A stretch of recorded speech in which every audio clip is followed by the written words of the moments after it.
سلام، اینجا رادیو رشد. در این مجموعه به روایت مردم ایران از جنگ دوم تحمیلی و کالبد شکافی پشت پرده اون میپردازیم.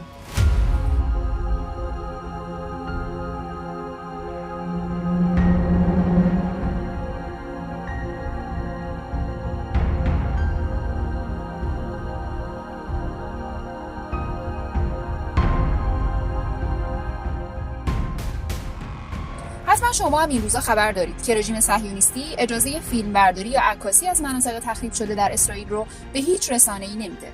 حتی ورود خبرنگارای خارجی به این مناطق به شدت محدوده و خبرها به صورت قطره‌ای و دروازه‌بانی شده درس پیدا میکنه. اما چرا؟ پاسخ رو باید در مفهومی به نام هاسپارا جستجو کرد. هاسپارا به زبان ساده ماشین تبلیغاتی اسرائیل، یه سیستم برنامه‌ریزی شده که اوایل قرن 20 و توسط ناهم سوکولوف شکل گرفت. هدف اولیه اون بعد از جنگ جهانی دوم متقاعد کردن افکار جهانی برای تشکیل دولت اسرائیل بود. این سیستم بر 3 پایه اصلی استواره. اول، نمایش یهودیان به عنوان قربانیان همیشگی در همه جای دنیا. دوم، ضرورت تشکیل اسرائیل برای بقای صهیونیست‌ها. و سوم، وجود یک تهدید دائمی علیه اسرائیل. تا سال 2021 وزارت امور راهبردی اسرائیل مسئول هاسپارا بود. اما بعد از انحلال موقت این وزارتخانه، وظیفه به وزارت خارجه و یائیر لاپید سپرده شد. لاپید یک پروژه 30 میلیون دلاری برای حمایت از نهادهای خارجی حامی اسرائیل از اینفلوئنسرها گرفته تا گروه‌های نظارتی رسانه‌ای راه اندازی کرد.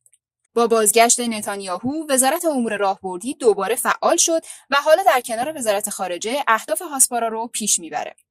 هاسپارا فقط رسانه و فضای مجازی رو هدف نمیگیره، بلکه از دیپلماسی فرهنگی ورزشی تا کمک‌های بشردوستانه رو هم شامل میشه تا چهره اسرائیل رو در جهان بهبود ببخشه.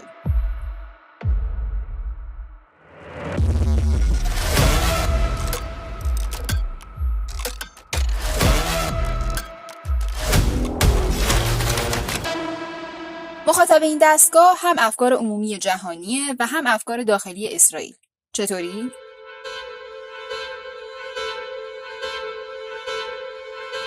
بخش اول، تحریف واقعیت برای دنیا. هاسپارا هر روایت منفی علیه اسرائیل رو به نفع خودش واژگون میکنه. چند مثال تاریخی در این باره.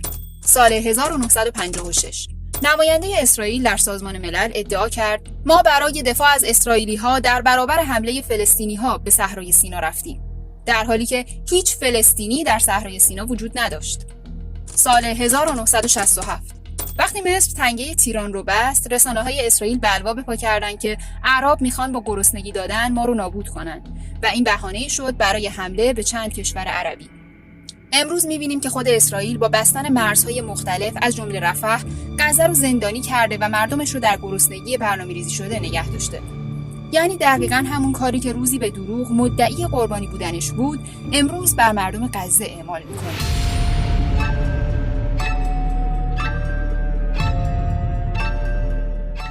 هاسپارا همچنان فعاله.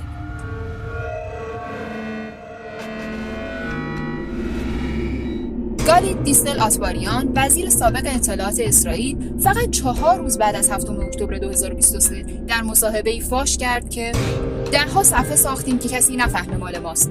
ده‌ها ویدیو تولید کردیم که کسی متوجه منبعش نشه. تیم‌های رسانه‌ای برای اینفلوئنسرهای خارجی فرستادیم تا پیام حماس داعش است رو بسازیم و دیدیم که در تمام جهان منتشر شد.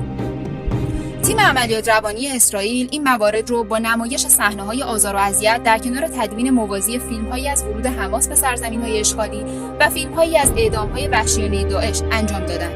هدف اونها القای تصویری وحشی، متجاوز و خونریز از گروه مقاومت حماس بود.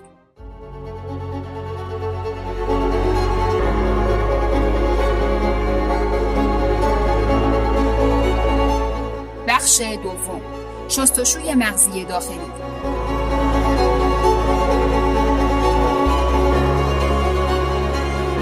هاسپارا در داخل اسرائیل هم به شدت فعاله. حالا اهدافش چیه؟ اول، ساختن یک تصویر قربانی از خودش، القای این که ما صهیونیست‌ها همیشه در خطریم. دوم، شیطانی سازی دیگران. مثلا نمایش فلسطینیان به عنوان وحشیانی که تنها هدفشان نابودی اسرائیله. سوم، کنترل آموزش. در مدارس اسرائیل به کودکان آموزش داده میشه که برای بقا باید بقیه رو بکشن، به ویژه فلسطینی‌ها رو.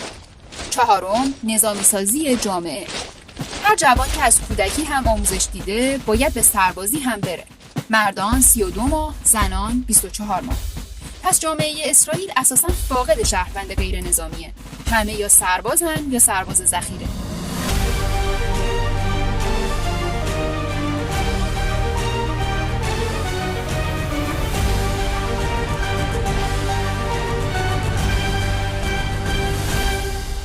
بعد از 7 اکتبر هاسپارا تلاش کرد روایت خودش رو در 3 حوزه تقویت کنه. من جمله ایجاد احساس امنیت داخلی، بازدارندگی دشمنان و کسب مشروعیت بین‌المللی با پیام ما قربانی هستیم و فقط دفاع می‌کنیم.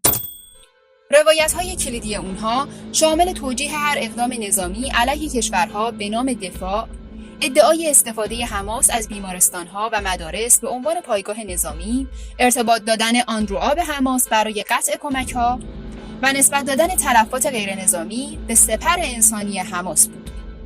انتشار اخبار خشونت‌آمیز و اغلب اثبات نشده درباره حماس در روزهای اول فضای داخلی رو برای اقدام نظامی گسترده آماده و اعتراضات رو کاهش داد. اما سوال اینجاست که چرا این سانسور خبری امروزه و در جنگ علیه ایران با شدت بیشتری اعمال میشه؟ پاسخ روشنه. هاسپارا ترسیده.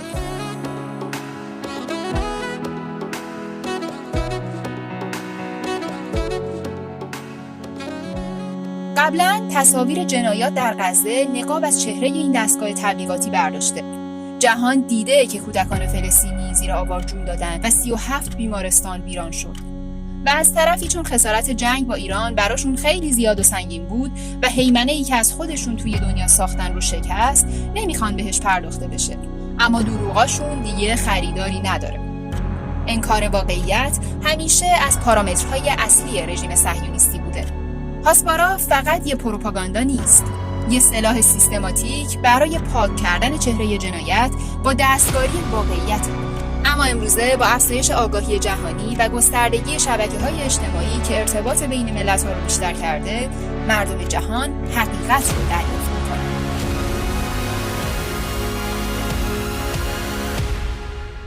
شاید اینجا نقطه پایان هاسپارا باشه. درود بر مردم بیدار دنیا. تا بعد، خدا نگهدار.